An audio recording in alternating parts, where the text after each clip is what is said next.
ever gives up. He's always there, fighting for freedom over land and air. G.I.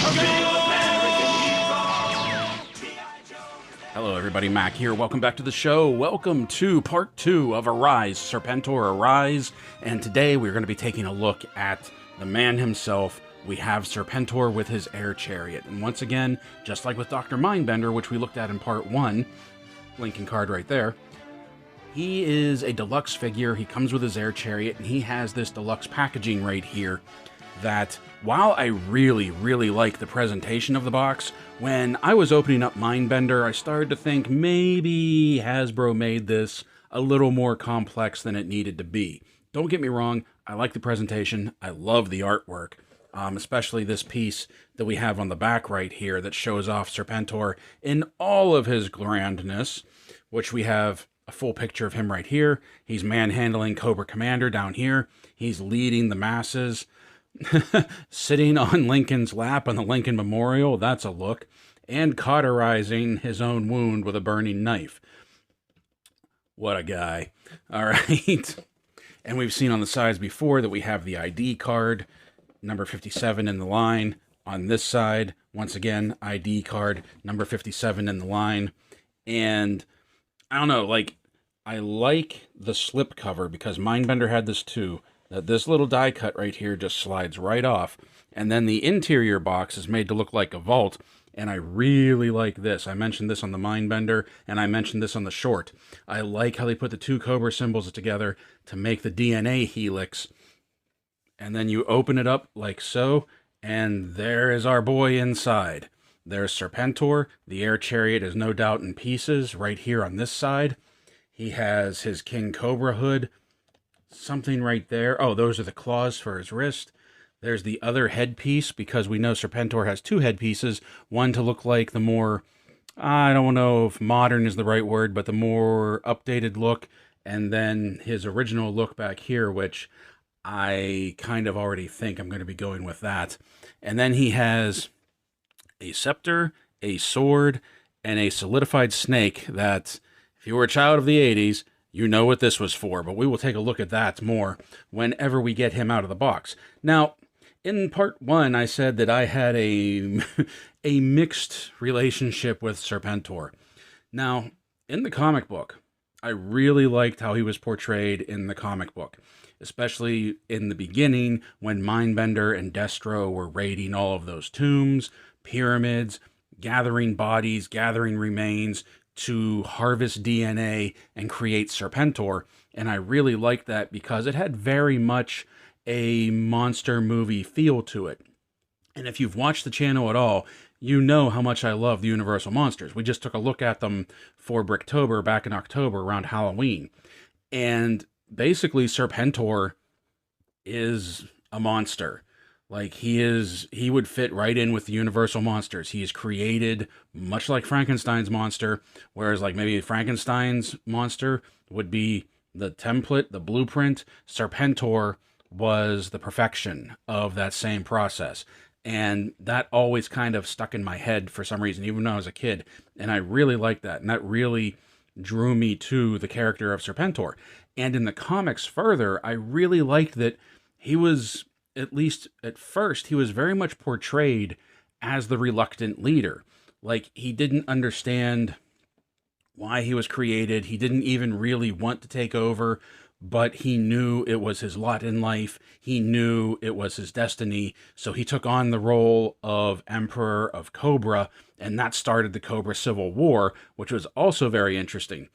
Storytelling-wise, bringing Serpentor into the comics, the timing was great because they had just raised Cobra Island, and Cobra was going from being a mostly terrorist organization to a independent nation, so that Cobra Commander may have been good at leading a terrorist organization, but not necessarily a leader of a nation of people, and then they created Serpentor for that very specific purpose. Now, in the cartoon, I couldn't stand the guy. He was a spoiled child, always just shouting. There was nothing special about him. He was even more annoying to me than Cobra Commander was. And remember, I was a kid at the time, and even once Serpentor took over, I just kept thinking, how do they ever win? How do they ever succeed if this and that version of the commander was who was leading them? And then they brought in Cobra Law, and he was an extension of Cobra Law, and I could kind of get behind that because once again, you were bringing out like this monster aspect of Serpentor, that he was an extension of Cobra Law, and Cobra Law was basically a nation of monsters. So cartoon-wise, I wasn't a big fan of him. Comics, I really dug what they did with him. Although I do have to admit that with the last 10 issues of IDW's G.I. Joe, with the all-in storyline leading up to issue 300, Serpentor Khan, yeah, that was bad. And I'm kind of glad that none of that is portrayed here with this figure. But enough of that, enough of reminiscing about the origins of the character. Let's get him out of the box. Let's put the air chariot together. Let's take a look at the Cobra Emperor, Serpentor. And here he is, Serpentor, out of the box. And Serpentor is a big boy. As you can see, putting the tape measure to him, he is 7 inches tall to the top of his Cobra hood. 7 inches in a 6-inch line. Okay, maybe it's more like a 6.5-inch line, but you know what I'm saying. Now, bringing him up closer, let's take a look at him, and I gotta say, the coloring of this guy is fantastic. The gold of his armor, the texturing of the scales on here, the bright gold for the piping and the highlights of his armor and his battle suit, the dark green for the Cobra effects, for the gauntlets and the actual Cobras that are wrapped around his torso. I love the sculpt. I love the look. He has sort of like reddish eyes. I don't know if that's showing up very well, but he has like, not reddish, he has red eyes. His fangs are a little off center right here, and that's a little upsetting, but it's nothing that, I can't get past. They're also very close to his face. I wish that the hood, that the snout came out a little bit further. But you can see we have some great texturing right here for the scales in his armor, along the biceps, along his big shoulders right there. He has great armor plating on his legs and more scale work in the legs. And then the snake wraps around the boots and the scaling on the boots with the bright gold and the green caps right here on his feet. And let's take a look at the cape. Now, I knew the cape, I guess for him it's more of a robe though. I knew this wasn't going to have a wire in it.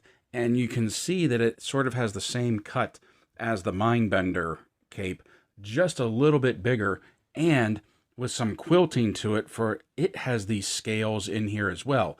And in the original vintage figure, it was just like a sparkly green, but I really like the scale work they did.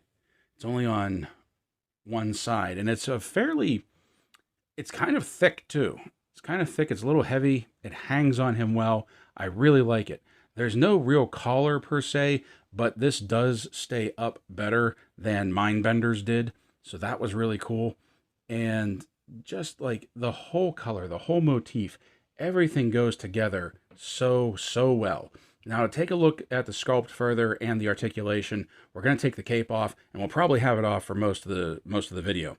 So get a good look at him now, because it's coming off, and all you really have to do is bend his arms back and it'll come off. But what you have to watch is that this does get caught in the butterfly joints. So when you're peeling it off, you want to be careful so it doesn't pinch and you don't rip it.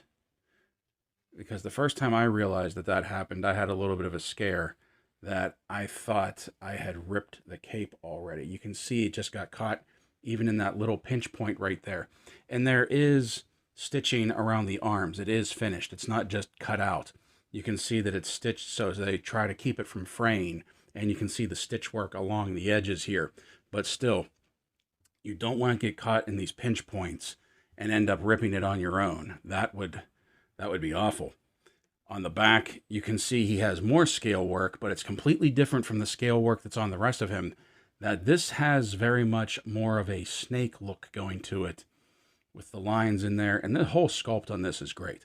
The only issue I have with this Cobra hood, and if you remember opening up the box, there were two, that this is the more modern version, that it anchors to his back and on top of his head. So when you have the newer, smaller Cobra hood on here, he has no head movement. His head is locked in the forward position. So we're also going to take this one off, and we're going to put the secondary one on. So in a rare moment, we're going to have a look at the accessories, one of the accessories at least, in the beginning of the video. Now, to take this off, it just comes up off the head, and then there's a back peg right there that you take out. So you can see the peg hole right there, and the peg on top of his head, and isn't that the stuff of nightmares? And then you have this, you can see this piece on its own. Once again, not to keep harping on it, but the detail work and the sculpt on here is fantastic. The eyes are simple, just blacked out eyes, but I also really like the fangs on here. Even though they sit a little too close to his face for my tastes, everything looks really good. And this is all one piece. Now, if we bring the other ones over, you can see that we have two pieces. Now, this is the top of his helmet, and then he has the King Cobra hood. And this is more like what the vintage figure was, and I like it better, not just because it's like the vintage figure, but you'll see once we put it together that it really frees up the articulation, that just pops on top of his head. So you can see he has that right there. Once again, it's a little off center, I feel, and I wish it would have come out a little further. Like, I really think those fangs, I feel like he keeps poking himself in the eye. I really think those fangs are sitting a little too close. And then you take the hood right here, and it just pops in the back, and you can see that it is two pieces, but the head has a much better range. Well, it has a range, period, of movement, whereas with the other one, it didn't. Now, I do feel like this isn't big enough. I feel like this secondary hood should be wider and should be taller, and like it should sit more like that, about that height on him. I don't know. I feel like this is a little small. Like, it's not much bigger than the other one. But while we have everything off, let's just start with the head articulation. That when he has the freedom of movement, he can look up, he can look down. He has some really, really good tilt side to side. Head does a full 360. The head's on a ball joint, and it really, really has some great range of movement on there. And you can see it's a double dumbbell joint right there. And that just pops back in. There's gapping at the back right here, but do we really care about that when we're going to have this covering it up? And you can see, even with the hood on, he still has a decent range of movement. It doesn't get in his way as much as you think it would, but he can still get that movement going on. Still think this should be bigger, though, for the secondary one. Now, Serpentor was very stiff. I had to run him under hot water for about half an hour to loosen him up. He was stiffer than Mindbender was. I mean, we're talking like first wave of Valaverse figures after they got off the container. We're talking NECA stiff. And that was disappointing because, like I said, Mindbender was stiff. I really didn't want Serpentor to be like that. But his arms will do a full 360. He has that butterfly joint in there. This was a little stiff getting it up. He has detents in the elbow, or he has, detents in the elbows that his arms will come up to there. He has bicep swivel, double jointed elbows, but this is one of those things, this is one of those ones that was really stiff that I had to heat it up, that lower joint really sticks.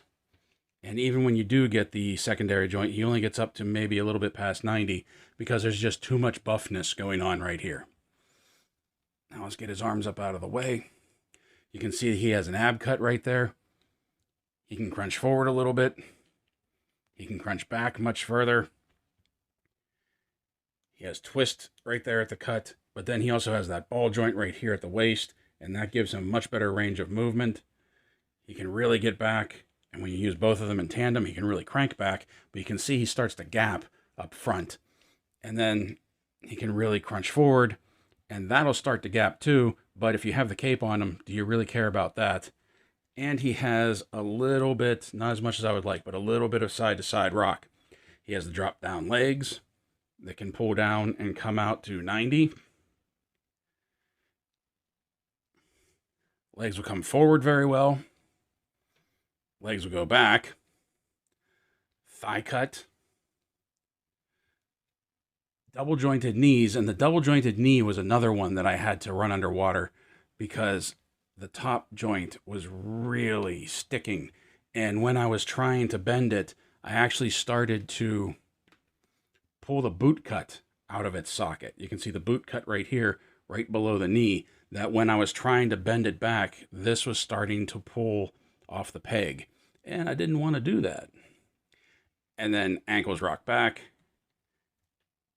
Ankles kind of rock forward. And we have forward facing pin for some rocker. Now, taking a look at his accessories, some of the Joes have pets, so why not some of the Cobra? And we can see that Serpentor comes with this coiled Cobra right here. And he's basically just a plastic prop. There's no articulation, there's no movement. You can't even pull him out of this coiled position. But I have to admit, I really like the design, I really like the paint apps. There's a little bit of overpaint right there on the bottom of his lip, but I'm fine with that. I really like the undercoating because it carries through the undercoating of his belly. I think that's a really nice touch, how it's this dark green. I know it looks black on camera, but it's actually a very dark green. And then you have this tan underneath. It's a decent sculpt. It's a decent piece. It's very soft rubber, so it won't break. I like it. It's about time we got like a Cobra to go with Cobra. Now he has these two pieces, and I'm showing these at the same time because I'm pretty sure they're supposed to be the same item. That you can see there are pegs on the bottom, and these go on Serpentor's forearm. That you can put the small one on for like in a relaxed pose when he's not looking to gut somebody, and then you pop that off, and you can put the longer one on for when he is ready to gut somebody. And I like this. This is a callback to the vintage figure. The only difference between this and the vintage figure is that on the vintage figure, it was designed to look like if I remember correctly, it was designed to look like a cobra head or a snake head, and then the claws were actually the fangs that were extending from the mouth. And I kind of like that better, not just because it's, you know, the vintage look and it reminds me of my childhood and whatever, but I think I like that better because it actually went with the armor more. Like, this really stands out. They could have at least tried to color it or something to like hide it on there, but that's kind of ugly on his arm. Even having the short one right there, it's kind of ugly, kind of stands out. I think the Cobra head would have blended with his armor much better. Serpentor comes with his snake staff that has a king cobra head up top, and then this little foot piece right here with a red jewel in it, and the head of the cobra can pop right off. And you could use it for like a spear if you wanted to, but the reason I like this is because his hands are a little tight, so you can take the hot top off. And I don't know if this is why they did it, but if you take the top off, you can just push it up through his hand instead of trying to pry his hands open.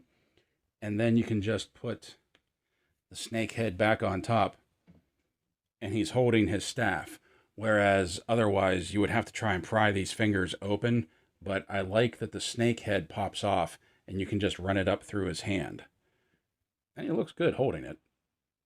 Serpentor also comes with this short sword right here that has a pretty decent design in the blade, some nice silver painting right there. I like the gold, carrying that gold motif off through the hilt and the handle. You can see that the snake head and the hood, the extended hood, forms the cross piece, and you can see that there's a red jewel on the pommel to match his staff. Now, when you put it in his hands, you can slip it down in there, but he doesn't have, like, he'll keep a grip on it, but it's a little loose in his right hand, but his left hand, I feel, is sculpted better to hold the sword, because once you put it in there, it's in there real stiff, and it'll keep its grip, whereas this one, it'll flop around a little bit. I think it was made for the left hand so that he can have the sword in one hand and the staff in the other.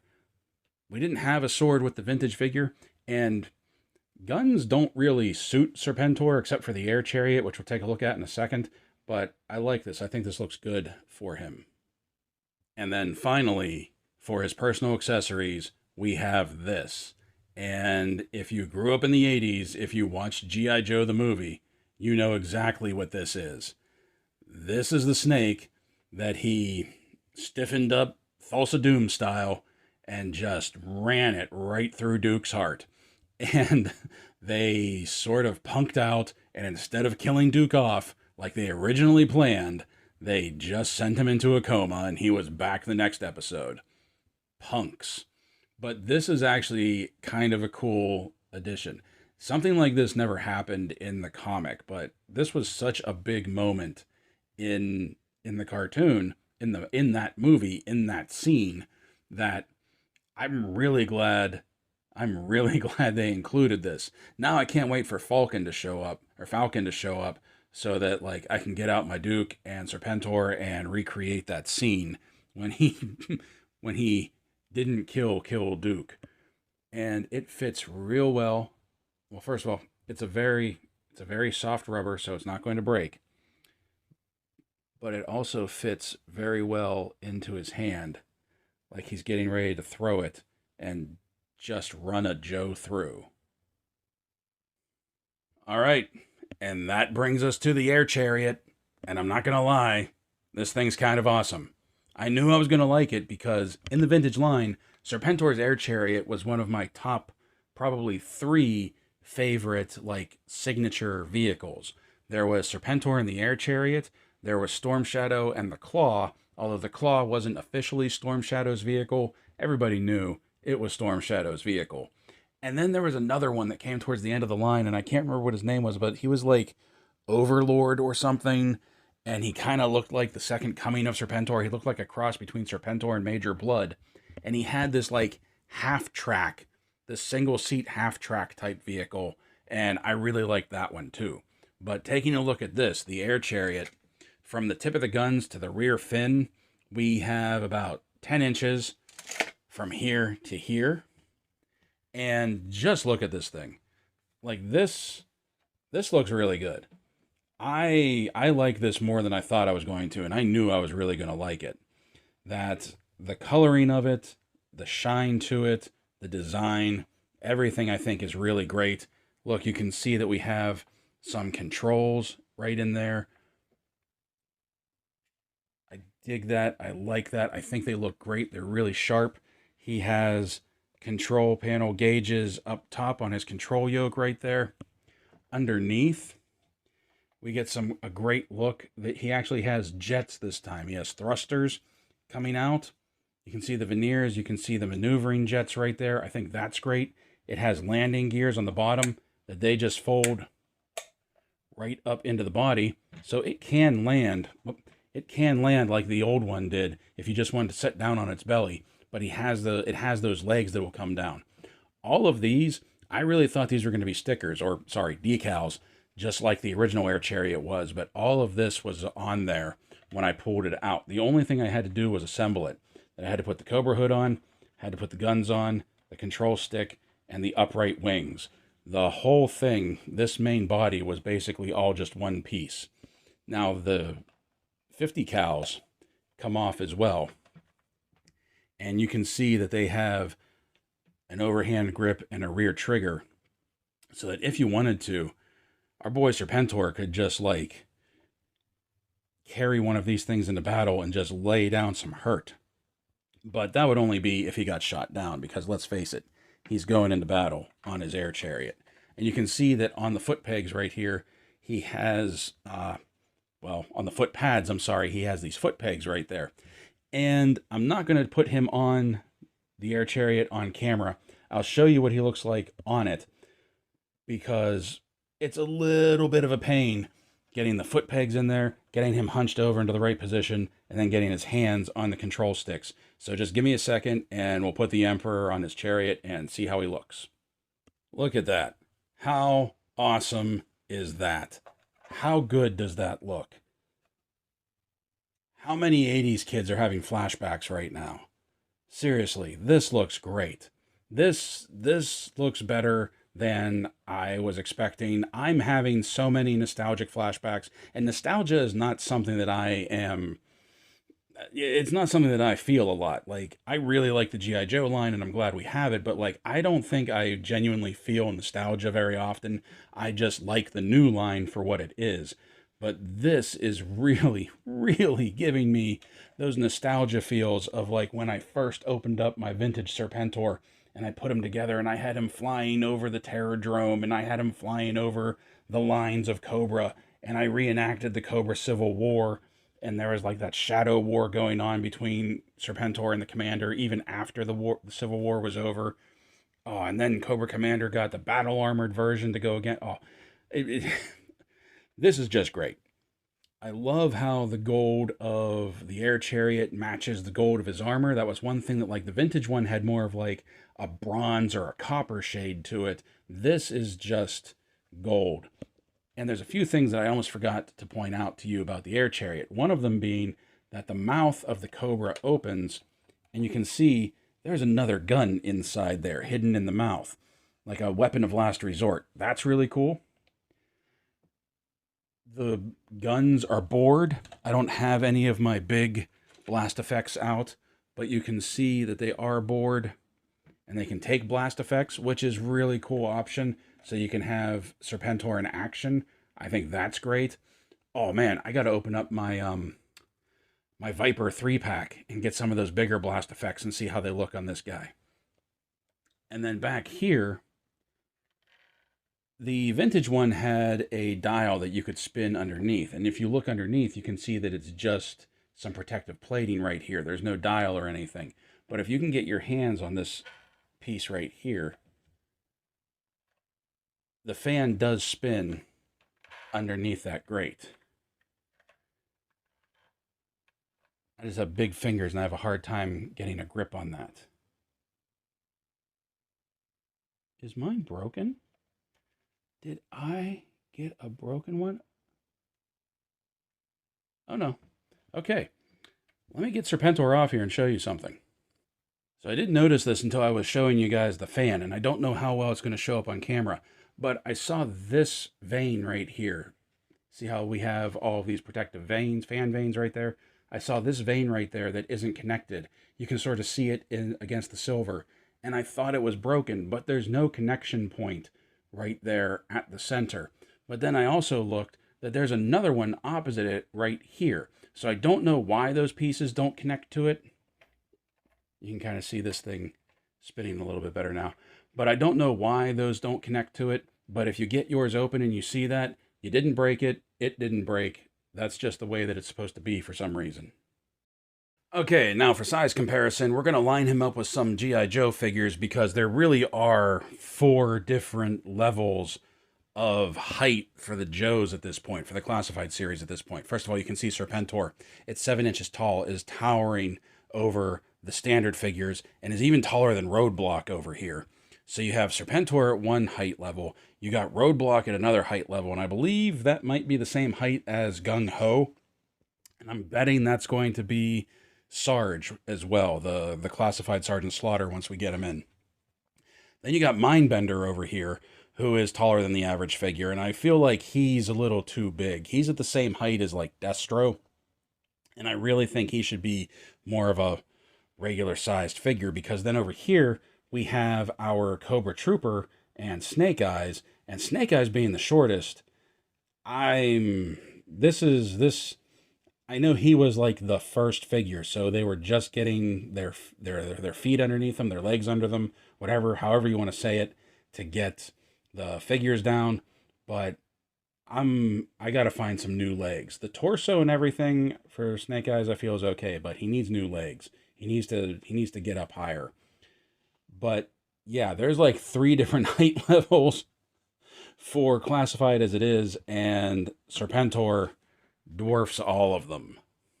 Now, for an additional idea of how tall Serpentor actually is, here he is beside McFarlane Toys, DC Multiverse, Batman from Detective Comics 1000, and Black Adam from the Endless Winter wave.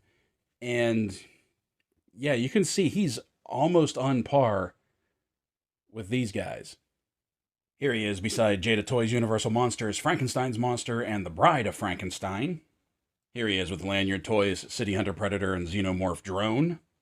Here he is with Jazzware's Spartan Collection, Master Chief, and Noble Six. And I gotta be honest, now that I put him up next to Master Chief, and I've always said that I thought Master Chief was a really good scale to put into G.I. Joe to make it look like, you know, super soldiers, augmented soldiers within the line. Serpentor being basically an augmented experiment himself, maybe the size isn't bothering me now as much as I thought it would. And finally, here he is beside Valaverse Action Force Sergeant Slaughter, and me from the Valaverse Action Force Steel Brigade. So I hope you enjoyed our two-parter series of Arise, Serpentor, Arise, taking a look at Mindbender and Serpentor. And I gotta be honest, after Mindbender last night, because I think if you watch the video, you know I wasn't real thrilled with the end product, or the price point, or I was underwhelmed very much by Mindbender. That I was kind of worried the same thing was going to happen with Serpentor.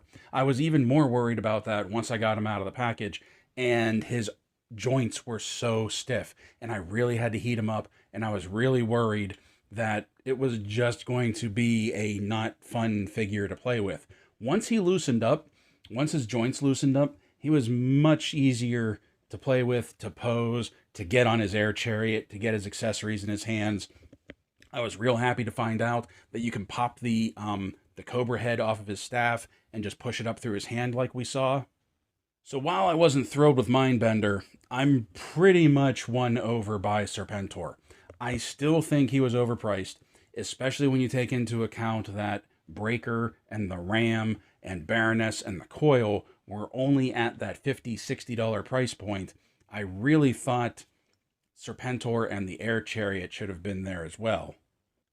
$80 though, I think that's a little pricey for this set. I'm also not a big fan that they basically made both of these figures convention exclusives. That Mindbender came out during San Diego Comic-Con. There was a limited window for anybody who went to Comic-Con to get it, but of course the link for that got out and people just started scarfing them up. And then there was a limited release like a couple weeks later, but then that sold out as well. And then you basically had the same thing happen with Serpentor, that he sold out after his reveal at PulseCon and he went on pre-order the first time. And then they had another very limited window after, I forget what their last big thing was. And I don't know, like, these are two figures that are very important to the lore of Cobra, and they really made it hard for them to get. Like, it's kind of reminding me of the Cobra Island exclusive days, the early days of that, and not much reminds me of that. I think if they were going to package these two figures as deluxe figures and put them at the price point that they were at, there's a few things they could have done to justify the price and justify calling it deluxe, and maybe even justify the whole exclusivity, hard to getness of these two figures. Mindbender, for example, I really feel like Mindbender should have had a second head sculpt. One in sort of like that maniacal mad scientist laugh with his head thrown back and just a ha ha ha ha look on his face. Serpentor, I really feel like Serpentor should have had a second head sculpt as well for similar reasons. He has that neutral, not even neutral, but he has that intense look, that intense face portrait that is his standard one, but he should have an open mouth battle cry look. He should have a war face, because we saw it so much, whether it was in the comics, whether it was in the cartoon, heck, even on the box art of his very own packaging in this video, he should have had a war cry face. And something else that I really feel like they should have included, because come on, Mattel included it with the Battle Ram, there should have been a flight stand for the Air Chariot. But I do believe, as I said in the previous video, I don't think they're going to leave people out in the cold with these figures. I do believe that eventually we'll probably see some card-backed retro versions of these figures, and Mindbender won't have all of the kibble that the deluxe version comes with. Serpentor, unfortunately, probably won't come with his air chariot, but at least you'll be able to get them if they do that, and I really think they will. I really think they should. So while I have both of them, I do like Serpentor much more than Mindbender. And I can't wait to see how Sarge measures up to these two characters. I'm betting he's going to be about the same size as Mindbender if they don't go full-on Roadblock and Gung-Ho with him. Like I said, mine hasn't come yet. Mine should be coming soon, hopefully. But I don't think he's going to be as big as Serpentor. Serpentor, honestly, I feel like he's just way too big. I get why they made him big like that, but he should have been like Roadblock sized big, not his own scale big. I don't know. What do you think about that? I'm kind of on the fence about it, but right now I feel like they just made him a little too much. So that is our first two-parter, Arise, Serpentor, Arise. And yes, I stole the name from the cartoon. Tomorrow, December 1st, we start taking a look at the Lego City Advent Calendar, a holiday tradition for the past 4 or 5 years. I can't remember. I hope you tune in for that. I actually really enjoy doing that. I have fun doing that. I like having something to do every day. And I just really, really love being able to share the holidays. Can't wait for Christmas. Can't wait for that to start for tomorrow. So until then, my friends, play well, stay safe, stay healthy, and as always, thank you for watching. A ruthless terrorist organization determined to rule the world.